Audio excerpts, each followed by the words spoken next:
2 months ago, you agreed to accept a motion which called on the UK government to make immediate preparations for a further referendum. So why did the statement your government released on Monday, and presumably the associated letter to the British government, not mention a people's vote once?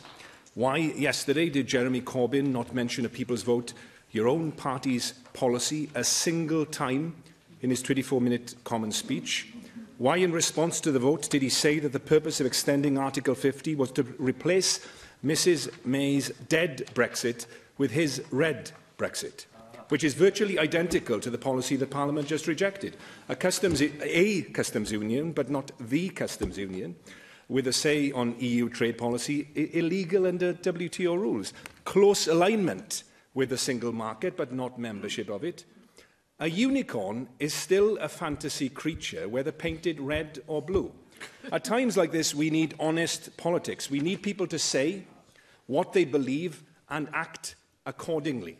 I think it's pretty clear now that Jeremy Corbyn's embrace of a people's vote was an opportunistic act of grand deception.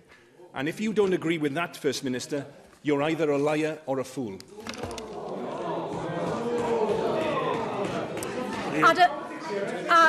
Adam Price, personal insults are not acceptable in this chamber.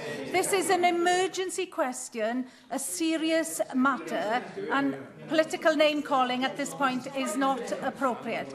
I will ask the First Minister to respond to the substantive points in the question. Well, I will, Llywydd, as you suggest, ignore the deeply disrespectful remarks of the leader of Plaid Cymru. These are really serious days, Llywydd, with really serious decisions in front of our country. Why does the leader of Plaid Cymru seek to demean those discussions with the sort of remarks that he's made here this afternoon? I deprecate them absolutely with every force that I can. He should know better.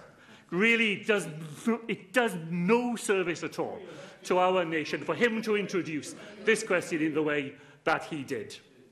Let me turn, if I can, to the substance of his question. The statement that the Welsh Government made on Monday of this week was about a very specific matter. It was about the amendments that we have drawn up that we think could secure, through a withdrawal agreement bill, commitments to the political declaration that could deliver the sort of Brexit that has been endorsed in this Assembly.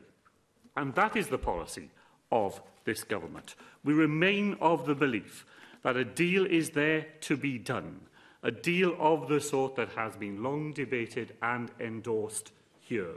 And that would be a deal that would require membership of a customs union, full and unfettered access and participation in a single market, a sensible approach to migration. It may be that Plaid Cymru has long left behind the commitments that they made here in this chamber. It may be that Plaid Cymru will be the only party in the whole of the House of Commons to try to put an amendment down today on the people's vote. It may be that Plaid Cymru has departed from that position as well and now is in favour of revocation of Article 50. I look forward to members of Plaid Cymru explaining that to people in their constituencies who voted, as Wales did, to leave the European Union.